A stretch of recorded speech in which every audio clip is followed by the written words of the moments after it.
Hello friends, welcome to my channel Cooking and Beyond by Indoji. இன்னைக்கு நான் உங்களுக்கு அரிசி உப்புமா எப்படி பண்ணுறதுன்னு காட்ட கொடுக்குறேன்.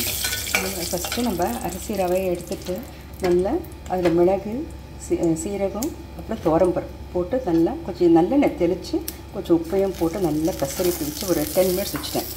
அதுக்கப்புறமா கடாயில் எண்ணெய் போட்டு கடுகு உளுத்தம்பருப்பு காஞ்ச மிளகாய் அப்புறம் பெருங்காயம் கொஞ்சம் கடலைப்பருப்பு உளுத்தம்பருப்பு அதெல்லாம் போட்டிருக்கேன் இல்லைங்களா. அதுக்கப்புறம் என்ன பண்ணணும், நம்ம இந்த ரவையை அதில் போட்டுடணும். நம்ம இந்த ரவையை நல்லா மிளகு சீரகம் இதெல்லாம் போட்டு வச்சுருக்கோம் இல்லைங்களா. இந்த ரவையை இதில் போட்டுடணும். போட்டுட்டு அதுக்கப்புறமா அதுலேயே நான் உப்பு போட்டாச்சு. இது பாருங்கள், இது நல்லா கலரி விட்டுங்க. கொஞ்சம் சின்ன தீயில் வச்சுக்கிட்டிங்கன்னா நல்லது.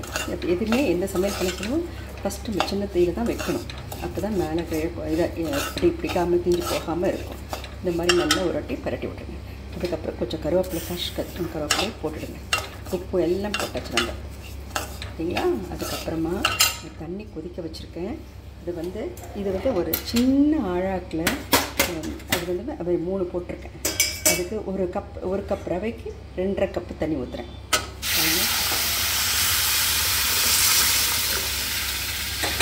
அது மாதிரி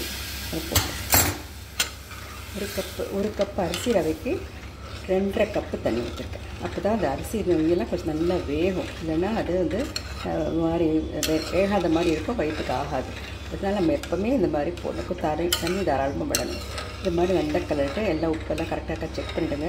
அதுக்கப்புறமா இதை மூடி வச்சுட்டு அது நல்லா வெந்த பிறகு நம்ம என்ன பண்ணால் கொஞ்சம் தேங்காய் திருவல் இருக்கு இல்லைங்களா, அதை போட்டு கலரிட்டு அது மேலே போட்டு நல்லா கலரிடுங்க. அதுக்கப்புறம் தேங்காய் எண்ணெய் இருக்குது இல்லைங்களா, ஒரே ஒரு டீஸ்பூன் ஒரு வாசனைக்கு ஒரு ஃப்ளேவருக்கு அதை போட்டுட்டு நல்ல கலரை நீங்கள் சுட கொடுக்கலாம். நம்ம ஊறுகாய் வச்சு சாப்பிட்டுக்கலாம், சட்னி வச்சுக்கலாம், எது வேணால் வச்சுக்கலாம். தேங்க்யூ.